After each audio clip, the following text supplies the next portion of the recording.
यहाँ देखा जाए, करा क्वेश्चन नंबर 3, आकृति में यदि एलएम पैरेलल सीबी और एलएन पैरेलल सीडी है तो सिद्ध कीजिए कि एएम बटा के एबी बराबर एएन बटा के एडी है। ठीक है,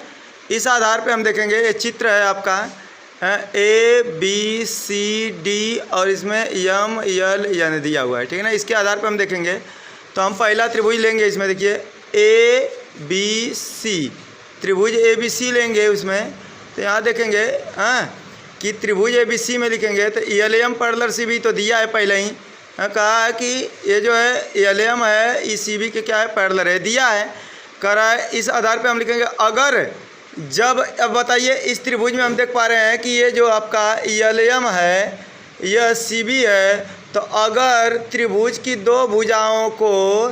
अगर कोई अन्य भुजा काटता है तो त्रिभुज क्या होता है, समानुपाती होता है। ठीक है, और तीसरी भुजा के क्या क्या होता है, पैरेलल होता है। तो समानुपाती में हुआ, इसलिए ए एम बटा के क्या लिख दिया हम, एम बी, इसलिए ए एम बटा के एम बी लिख दिए। कहाँ से, यहाँ से देखिए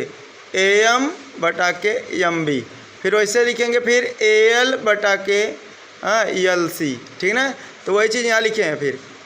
ए एम बटा के एम बी बराबर ए एल बटा के एल सी, समानुपात में है इसलिए इस प्रकार लिखे हैं। अब देख रहे हैं फिर वही,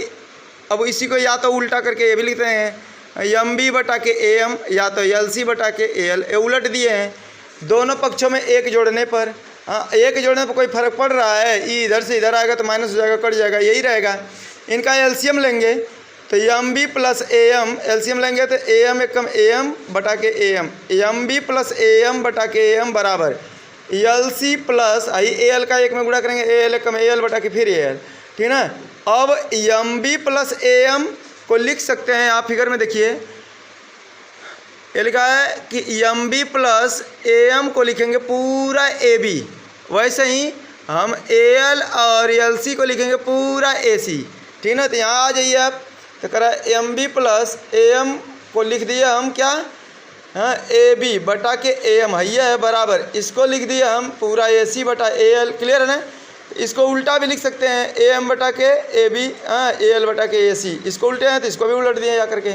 आगे देखा जाए, दूसरका त्रिभुज है, इसमें आप देख पा रहे हैं, इसमें दूसरका त्रिभुज जो है कह रहा है कि ये त्रिभुज ए सी डी, नीचे वाला त्रिभुज देखेंगे तो इसमें जो है दिया है कि एल एन जो है पैरेलल है किसके, सी डी के, L N parallel C D के है। तो इस त्रिभुज में देखेंगे, त्रिभुज ए सी डी में देखेंगे, उसी चित्र के अनुसार त्रिभुज ए सी डी में देखेंगे तो L N parallel C D पहले ही से क्वेश्चन में दिया था, तो हम ये भी वैसी अनुपात में होगा, तब इसको भी लिखेंगे हम लोग। तब इसका मतलब इसे भी लिखेंगे कि ए एन बटा के एन डी और ए एल बटा के ए सी लिखेंगे कि नहीं, तो यहाँ भी लिख रहे हैं हम ए एन बटा के एन डी बराबर ए एल बटा के ए सी, फिर वही लिख रहे हैं, फिर इसको उलट दिए, एन डी ऊपर हो गया, इसको उल्टे तो ये भी उल्टा हो गया आपका, फिर दोनों में एक, दोनों पक्षों में एक जोड़ने पर ठीक पहले वाला प्रोसेस। तो इसका एलसीएम ले लेंगे तो N D plus A N बटा के ए एन, एलसीएम लिए हैं, इसको भी लिखेंगे L C plus A L बटा के ए एल ना। तो अब ये जो है एन डी और ए एन जो है इस फिगर में देखेंगे, देखिए ए एन और एन डी जो है पूरा जोड़ेंगे तो ए डी हो जाएगा, और ए एल और ए सी जोड़ेंगे तो पहला वाला प्रोसेस ही है। तो इसको लिख दिए ए डी बटा के ए एन,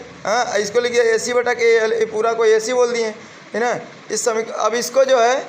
हम मान लेंगे, उल्टा लिख सकते हैं, लिख दिया यहाँ ए एन बटा के ए डी बराबर ए एल बटा के ए सी, समीकरण नंबर 2 मान लिए हैं। समीकरण 1 और 2 से हम जब कंपेयर कराए हैं या इसका मान रखे हैं तो देखिए ए एम बटा के ए बी बराबर ए एल बटा के ए सी, तो ए एम बटा के ए बी है बराबर जो ए एल बटा ए सी है, इसके जगह पे हम ए एन बटा ए डी लिख देंगे, यहाँ लिख दिए, यही प्रूव हो गया। यही हमको सिद्ध करना था, देखिए ये सिद्ध करना था, हम सिद्ध कर दिए। ठीक है, चलिए।